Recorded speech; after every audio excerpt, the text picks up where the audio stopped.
चल रही हैं। प्रथम शहर में नित्य ब्रह्मचारी, आज माँ ब्रह्मचारिणी का नवरात्र है और माँ से हम यही करेंगे, हे माँ सर्व मंगल मांगल्ये शिवे सर्वार्थ साधिके शरण्ये त्र्यंबके गौरी नारायणी नमस्ते।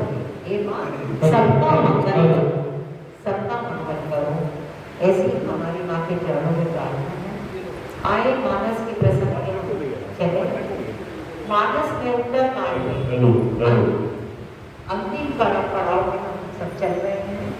हमने कल देखा कि काकभूषुंडी जी और गरुड़ जी का बहुत एक लंबा संवाद चला और वो संवाद कहते हुए कि मैं आपका दास हूँ, ऐसा भाव प्रकट करते हुए गरुड़ जी बैकुंठ को चले गए और अपने हृदय में प्रभु को रखे। तो यहाँ पर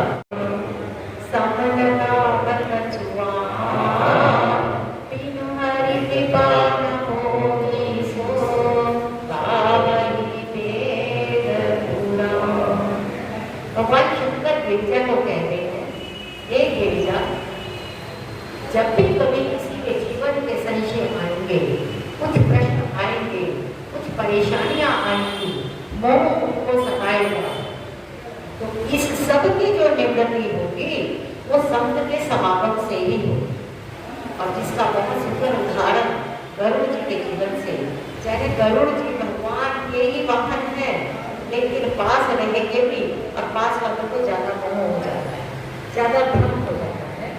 तो यहाँ पर जब संत मिले हैं, काकभूषुंडी जी के रूप में उनको संत मिले हैं, उन्हीं से ही उनके सब संशयों का निवारण हुआ और उन्हीं की वजह से आज उनके रघुवीर के चरणों में भक्ति दृढ़ हुई है। तो कहने लगे कि ये गिरिजा संत के समागम के बिना इस धरती पे और कोई भी लाभ है ही नहीं। सबसे बड़ा लाभ है कि संत का संग हो जाए, ये हरे जाते हैं। मुक्त देखत पाकत हरे और परसत कर्म बिनाए।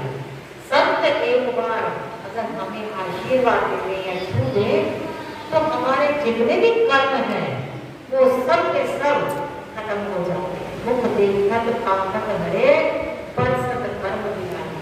ऐसे जब संत मिलते हैं और ये गिरजा ये संत कर्म से मिलेंगे बिनु हरि कृपा न कोई। मूल में तो हरि के पानी बसती है। जब कोई हमें ऐसा पहुंचा हुआ संत मिल जाए, हमारे जीवन के समस्त प्रश्नों का जवाब मिल जाए, तो ये इसमें मूल में हरि की कृपा ही है। बार बार कहा गया कि हरि की कृपा सब पर बरस रही है, लेकिन हमारे भी कुछ अवरोधक तत्व हैं जिससे हम हरि की कृपा को पहचान नहीं पाते। वो क्या है? वो ये है कि मन में कुटिलता भरी हुई है, मन में हमारे कपट भरा हुआ है, मन में हमारे चतुराई भरी हुई है, लोगों को हमें अपने वश में करने की वृत्ति भरी हुई है। क्योंकि कहते हैं सरल सुभाव मन कुटिला, तो सरल स्वभाव बना है, मन में कोई कुटिलता न रखे तो क्या होगा? भजत कृपा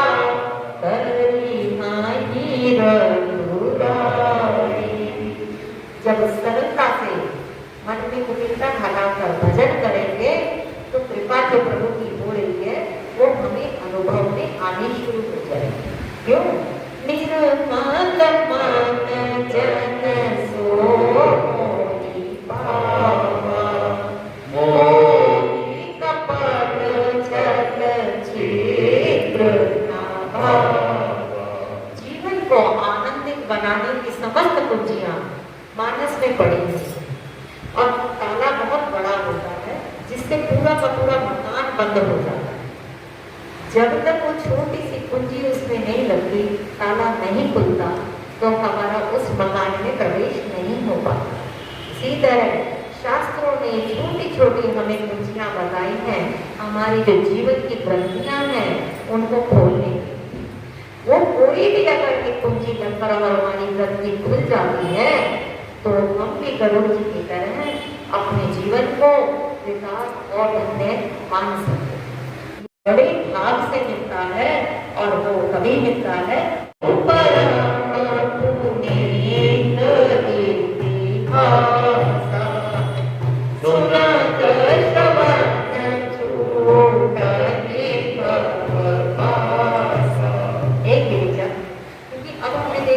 गरुड़ जी और जो काकुशुंडी जी के घाट कथा हो रही है उसको भी श्राप मिल चुका है। अब ज्ञान के घाट से जो भगवान शंकर और पार्वती का संवाद है उस घाट पे कथा चल रही है। भगवान शंकर पार्वती को कहते हैं कि हे गिरिजा, अब मैं तुम्हें और बड़ा पुनीत इतिहास बताता हूँ जिसको सुनने से श्रवण छूटा ही भव पासा, जिसको सुनने से भव नदी संसार के जितने पाश हैं, ये बंधन है, ये सब छूट जाए। क्या कहते हैं गोस्वामी जी इसी प्रकार में, जड़ चेतन भी ग्रंथि पड़ी गई, जद भी कृष्णा छूटत कठिन नहीं। और ग्रंथि किसी ने पड़ी हुई दिख भी नहीं रही है क्योंकि हृदय में अंधकार भरा हुआ है। कहीं कोई दिख तो नहीं है कि कोई बंधा हुआ है, लेकिन शास्त्र कहता है हम सब इस भव के पाश से बंधे पड़े। किसी को कुछ काम है, किसी को कुछ काम है, किसी को, ये सब पाश ही तुम है। जब हरि कृपा होती है कभी अनुकूलता बनती है, कभी बुद्धि हमारी ऐसी बनती है और कभी संत का संग हमें मिलता है और आनंद आता है। तो कहते हैं गिरिजा, मैं तुम्हें ऐसा परम पुनीत इतिहास बताता हूँ जिसको सुनने से संसार के समस्त पाश मेरे बंधन का निवारण होगा। क्या?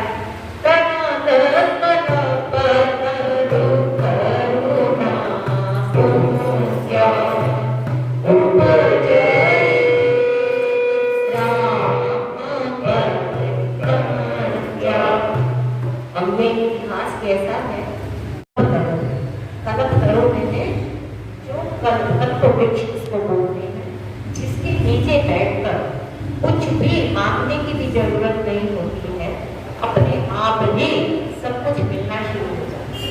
ऐसे ही हमें इस कल्पतरु के संग में बैठना है, बिन मांगे अपने आप ही समस्त हमारे को हमारी इच्छाओं का पूर्ण हो जाता है। क्या है कि मानस में बताया है विविध जीव जब वेद बखाने, 3 प्रकार के जीव बताए हैं, विषयी, साधक, सिद्ध, सयान। कथा में आते हैं सब लोग, सभी तो ऐसे नहीं है ना भगवान के पूर्ण प्रेम में मग्न हो चुके, नहीं है। हम सब जीव हैं, संसारी हैं, हमारी कामनाएं भी हैं, हम सुग्रीव जैसे विषयी भी हैं, हमें पल पल में उसकी जरूरत है, पल पल में हमारी मांग रहती है, कामना रहती है। प्रभु ने उस विषयी जीव को भी बहुत सम्मान दिया है, उससे भी मैत्री की है। सुग्रीव से मैत्री की ना, लेकिन मैत्री कराने वाला कौन था? मैत्री कराने वाले हमारे हनुमंत लाल जी। विषयी जीव हनुमंत का संग जब करता है तो परमात्मा को हनुमान जी खुद ही इसके द्वार पे ले आते हैं और उसकी मैत्री करवाते हैं। विषयी जीव सुग्रीव को क्या नहीं मिला? सब कुछ मिला। परमात्मा ने अपना काम बाद में करवाया, पहले सुग्रीव को राजा बनाया, पहले सुग्रीव के सब कार्य पूरे करे। ऐसे ही हम जैसे विषयी लोगों को भी जो परमात्मा का संग करता है, शास्त्र का संग करता है, हनुमंत का संग करेगा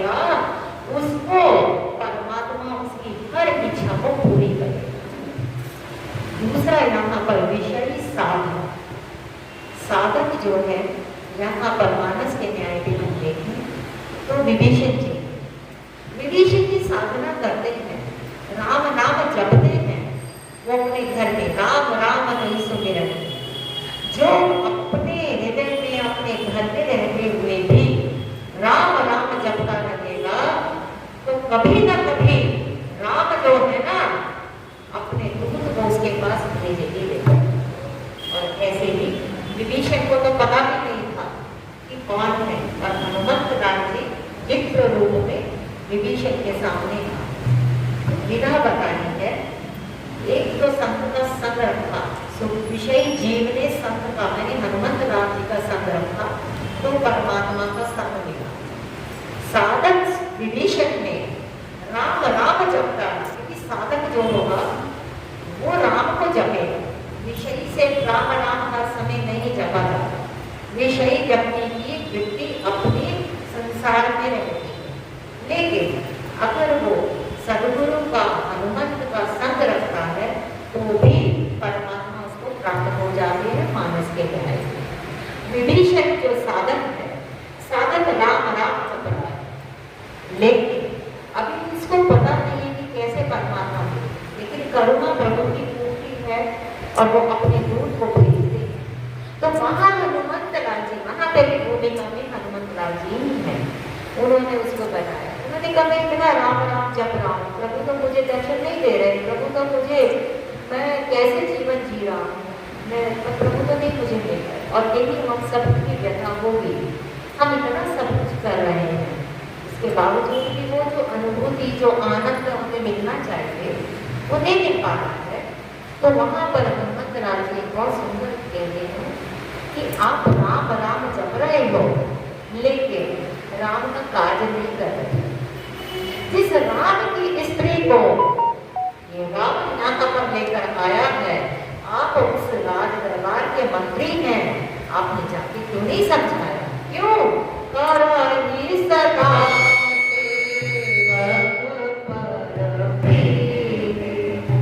राम को जपने से राम के दूत आएंगे, और वो राम के जब दूत आएंगे तो राम को प्राप्त करने की विधा बताई।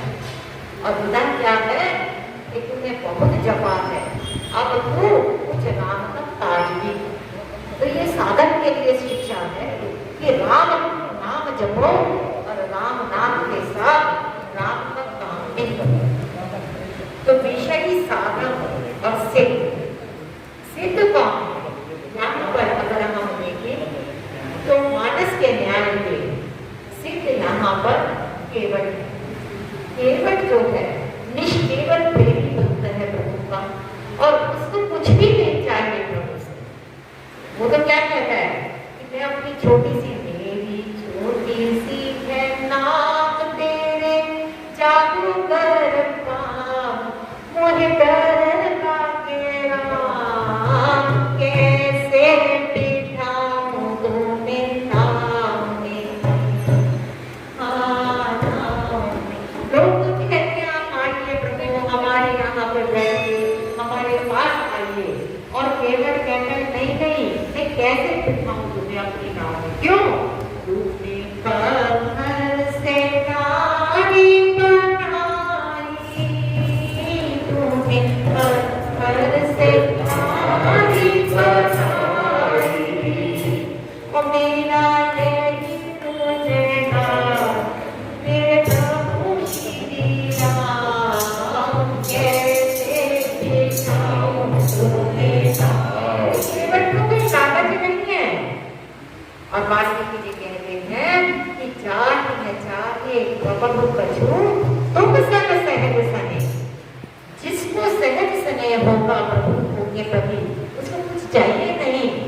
ऐसे प्रभु जो है उसके हृदय को अपना घर समझ के बरबस बैठे।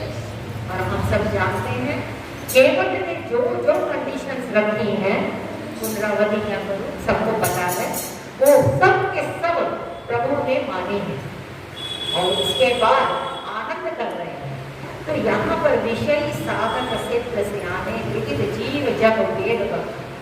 तो यहाँ पर भगवान शंकर उमा को कहते हैं कि हे उमा, जो प्रभु के चरणों में शरणागत हो जाता है, जो विषय है, चाहे साधन है, चाहे सिद्ध है, अपने शरणागतों के लिए वो कल्पवृक्ष मांगे सब कुछ मिलता है। और ऐसे दया के प्रभु समूह जो है, उनके श्री राम के चरणों में इस कथा को सुनने से प्रेम प्रकट होता है। अब कथा की महिमा का पूरा वर्णन किया जा रहा है, महिमा बताई जा रही है। क्या मन काम बचन से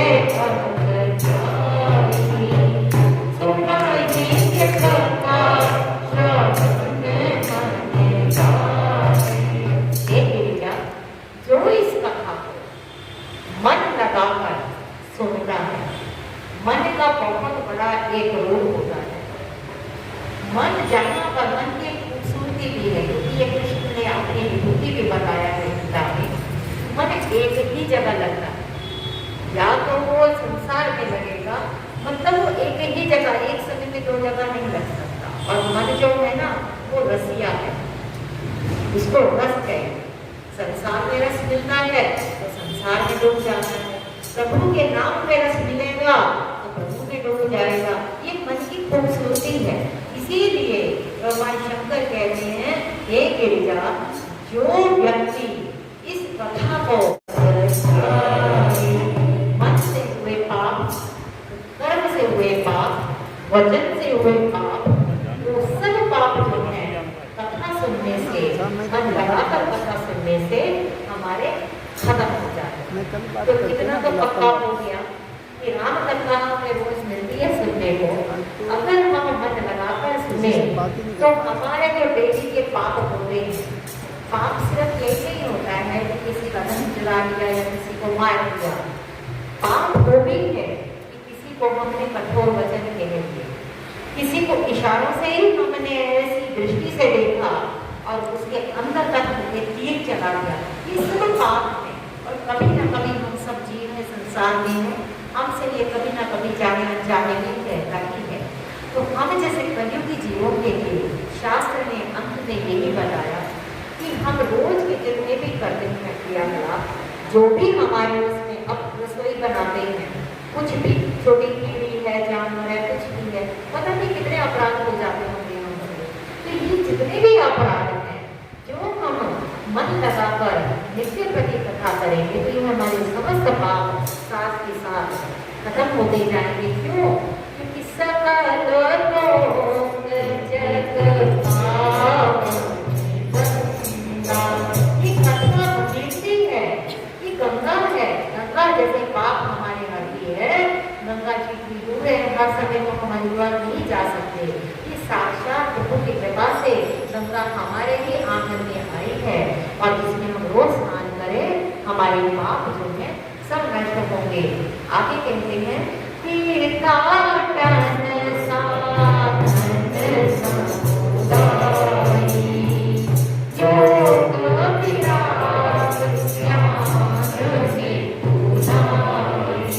भगवान शंकर अपने मुखारविंद से सब साधन बता रहे हैं।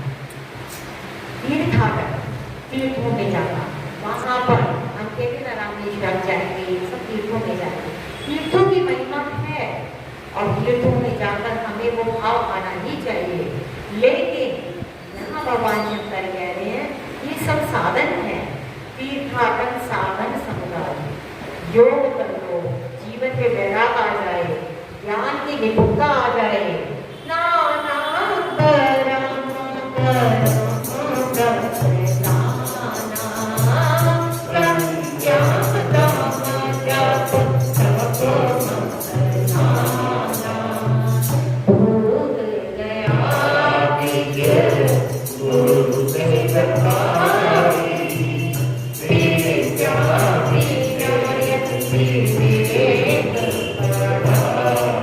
कोई साधक तीर्थों की यात्रा करता है, समस्त साधन करता है, जीवन में योग लाता है। योग के साथ धीरे धीरे अपने में वैराग भी प्रकट करने का प्रमाणिक प्रयास करता है, ज्ञान भी प्राप्त करने की जिज्ञासा रखता है, नाना प्रकार के कर्म करता है, धर्म कार्य में संयम रखता है, इंद्रियों को बिल्कुल उनको दमन करता है, उनको रोकता है इधर उधर ना बिखरे। जप करेगा कि मुझे कितने ही जप के प्रति करने हैं, जप करना है, तप करना है, नाना प्रकार के यज्ञ करने हैं। बहुत दया मैंने समस्त जीवों के ऊपर वो दया रखता है। द्विज मैंने जो पंडित है, ब्राह्मण है, विप्र है, उनकी और गुरुओं की सेवा करता है। उसमें विद्या है, उसमें विनय है, उसमें विवेक है। ये सब कुछ होते हुए भी जैसे कलम के साधन वेद समानी, सब कर पकड़नी सरस्वती भवानी। हे भवानी, कितने ही तीर्थाटन कर लो, कितना ही तुम साधन कर लो, भूत दया कर लो, गुरुओं की सेवा कर लो, व्रत कर लो, दान कर लो, संयम कर लो, सब कुछ कर लो, ये सब साधन है। लेकिन साधन का क्या कर, अब जैसे मान लो हमें मुंबई जाना हो, तो मुंबई जाना है तो हम लोग ट्रेन से जाते हैं ना, तो कहते हैं ना लोग के साधन से जा रहे हैं। कोई साधन पकड़ना पड़ता है, कोई ट्रेन का लेगा, कोई एरोप्लेन का लेगा, कोई बस का, कैसे भी जाना होगा तो साधन किया जाता है। ये जितना भी बताया भगवान शंकर देव ने कि ये देवी, ये जितने भी वेदों ने साधन बनाए हैं ना, तीर्थों में जाना, व्रत करना, दान करना, गुरुओं की सेवा करना, संयम करना, जप करना, तप करना, सब साधन है। लेकिन उस साधन का कोई फल तो आना चाहिए, और उसका फल क्या है? सब कर फल हरि भक्ति। जब तक हम ये सब साधन करें और जीवन में हमारे भक्ति प्रकट ना हो, भक्ति रानी का प्रवेश ना हो, तब तक ये सब साधन जो है ना, सब श्रम है। सब श्रम गोस्वामी जी की पत्रिका में कहते हैं कि सब ये श्रम है। अगर प्रभु के प्रति हमारा प्रेम प्रकट है, भक्ति का मतलब ये है प्रभु के चरणों में अनन्य प्रेम हो कि मेरे तो आधार सीता राम के चरण। अब प्रभु तेरे सिवा अब जीवन में मेरा और कोई आधार नहीं है। अब क्योंकि भगवान राम ने खुद ही कहा ना, मोर दास और कहाई न आसा, कहाँ विश्वास। कि जब व्यक्ति के जीवन में ये हो जाता है विश्वास पक्का कि मैं तो प्रभु का ही हूँ, और अब मैं किसी की और की दाढ़ियों में हाथ नहीं डालूंगा, मेरा भला बुरा जो भी है वो तो अब मेरे से ही है, ऐसा जब विश्वास होता है तो समझो कि अब जो हमने जितने साधन किए थे वो सब साधन का फल हमें प्राप्त हो। तो साधन करने का फल हरि भक्ति है। यहाँ पर भगवान शंकर भवानी को कहते हैं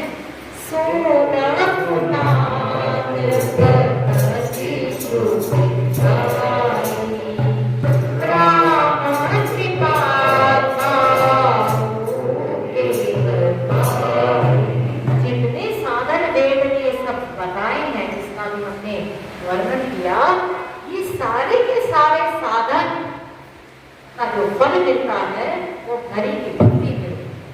लेकिन ये हरि की भक्ति, ये भवानी जो भगवान जो श्रुतियों ने गाया है, वो राम की कृपा से किसी किसी एक को ही मिलती। अब एक देखो, बच्चों की 40 बच्चों की क्लास होती है, टीचर तो एक ही होती है पढ़ाने की। अब टीचर एक पढ़ाती है, सारे पढ़ रहे होते हैं, अपने अपने हिसाब से सब ग्रहण भी कर रहे होते हैं, लेकिन अपन तो कोई एक ही आता है, और वो 60 छात्र तो कम ही होते हैं। कोई एक ही होगा, फर्स्ट तो कोई एक ही होगा, सेकंड भी कोई होगा। तो यहाँ पर आजकल का माहौल एक अलग बात है कि आज फर्स्ट भी काफी सारे आने लग रहे हैं। कलयुग के अंदर लोग ज्यादा इंटेलिजेंट हो गया, अच्छी है बात। तो यहाँ कहते कि कोई एक, लेकिन ये देखो कि उस बालक ने कितनी मेहनत करी होगी कि वो ओपन नंबर पे आए। इसी तरीके से हम सब भी राम जी की पाठशाला में बैठे हैं, हम सब भी यहाँ पर साधक हैं, और शास्त्र हमें बार बार समझा रहा है। इसीलिए कहा संतों ने भी कि पहले श्रवण करो, श्रवण करने के बाद मनन करो कि हमने क्या सुना। मनन का मतलब होता है कि मन में भी उसका चिंतन करो कि हमने क्या सुना है, क्योंकि यहाँ सुना और सुन के यहाँ से सुना और यहाँ से निकल गया तो घटना घटेगी ऐसा नहीं है, लेकिन घटेगी थोड़ा देर से घटेगी। लेकिन श्रवण के बाद मनन हो, और मनन के बाद निधि ध्यासन जो संतों ने शास्त्रों ने एक रीति बताई है कि हमें जब सत्संग करें, जो सूत्र हमें समझ में आए उनको सुने, सुनने के बाद उसका मनन करें, और मनन करने के बाद अगर हमारी आत्मा को वो स्वीकार हो जाए, अच्छा लग जाए, तो उसको जीवन में उतारने का प्रमाणिक प्रयास करें। तो जो वो सूत्र अगर हमारे जीवन में उतर गए तो सत्संग की वो तो हमारी ही संपदा बन गई। और जैसा कि किष्किंधा कांड में कहा गया कि सद्गुण सज्जन के पास सिमिटी सिमिटी जल भर ही तालाब, जैसे थोड़ा बूंद बूंद करके पूरी बाल्टी भर जाती है, ऐसे ही हमें पता नहीं चलेगा, थोड़ा थोड़ा करके समस्त गुण धीरे धीरे हमें प्रवेश करते चले जाएंगे, हमारा पात्र साफ होता चला जाएगा। और जब पात्र साफ हो जाएगा तो अपने आप ही परमात्मा हमारे भीतर अनुभव में आने शुरू हो जाएगा। क्यों? परमात्मा सब में ही, सब में परमात्मा यहाँ विराजमान है। ईश्वर अंश जीव अविनाशी। ईश्वर अगर अविनाशी है तो जीव भी अविनाशी। चेतन अमल सहज सुख रस। चेतन है, अमल लेकिन मन से रहित है वो जीव। सो माया बस भोग्य गोसाई। जो चेतन अमल सहज सुख राशि है वो माया के वश होकर, सो माया बस भोग्य गोसाई और परे कीड़ मरकट की, तोते और बंदर की तरह संसार में वो बदन होता हुआ चला जाए। वरना यहाँ पर जीव भी अविनाशी है, उसका मूल स्वरूप जो है वो सुख प्राप्त करने का, उसको सुख चाहिए। आत्मा की 7 मांग बताई गई है, बापू ने कथा में भी बताया था। आत्मा की 7 मांग है, जिसमें से एक मांग उसकी है कि मुझे सुख मिले, मुझे आनंद मिले। हम घर में, हमारे घर में सब कुछ तो सुविधा है ना, अच्छा बिस्तर है, अच्छा सब कुछ टीवी है, सारी तो सुविधा है ही, लेकिन फिर भी क्यों एक खालीपन लगता है? क्यों लगता है कि कुछ हमें और चाहिए? क्यों दौड़े दौड़े मंदिर आते हैं? क्यों दौड़े दौड़े हम संतों के पास जाते हैं? कुछ तो मिलता होगा ना। वही आत्मा की मांग है। और यहाँ कह रहे हैं भगवान शंकर उमा से कि हे उमा, ये रघुनाथ की जो भक्ति है, जो श्रुतियों ने गाई है, राम की कृपा से किसी एक को भी नहीं। मूल में तो हर जगह राम की कृपा की विराजे। सत्संग मिलेगा तो भी राम की कृपा से, भक्ति मिलेगी तो भी राम की कृपा से। तो राम की कृपा कहाँ से मिले? तो जो अभी हमने कहा कि आदत बुरी सुधार लो तो हो गया भजन, मन की तरंग मार लो तो हो गया। अपने आप को सरल स्वभाव बना ले। मानस के अंतिम पड़ाव में हम पहुंच रहे हैं, और पहुंचते पहुंचते इतने हम एक सुख जीवन में से लेकर चलेंगे कि अंत में आएगा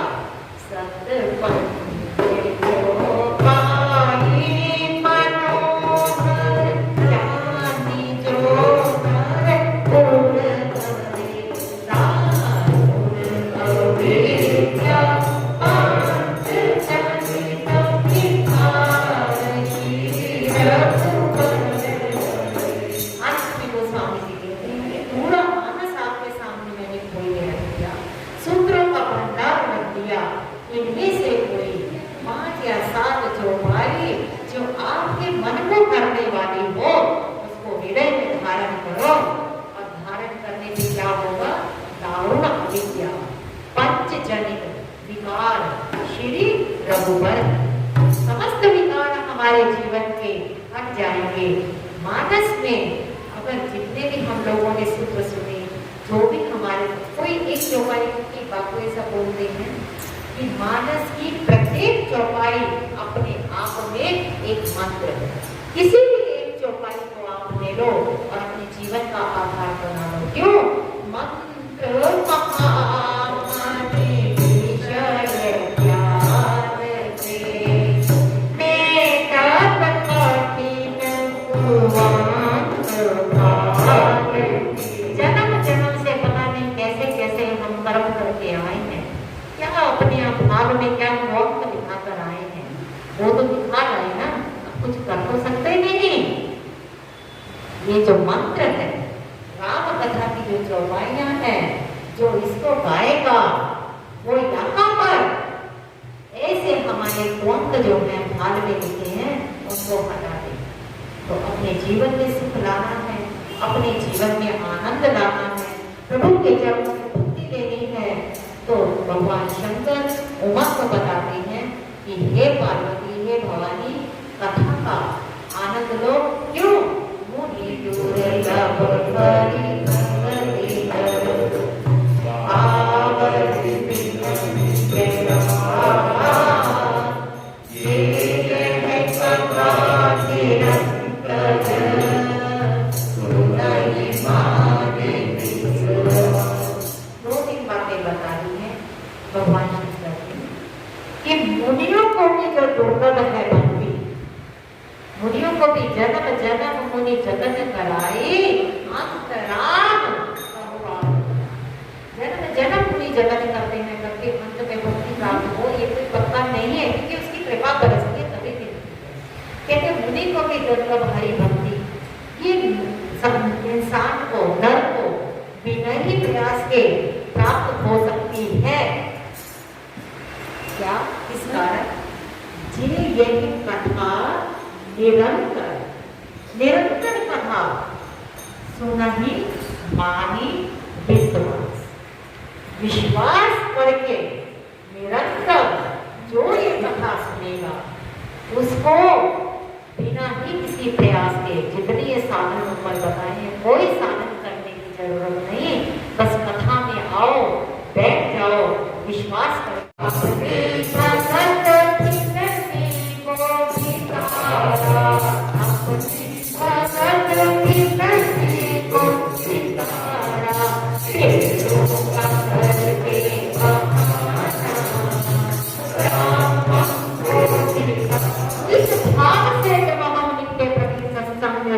बैठेंगे कि सबको तूने काट दिया, हम भी तेरे चरणों में आए हैं, राम हमको बेटा।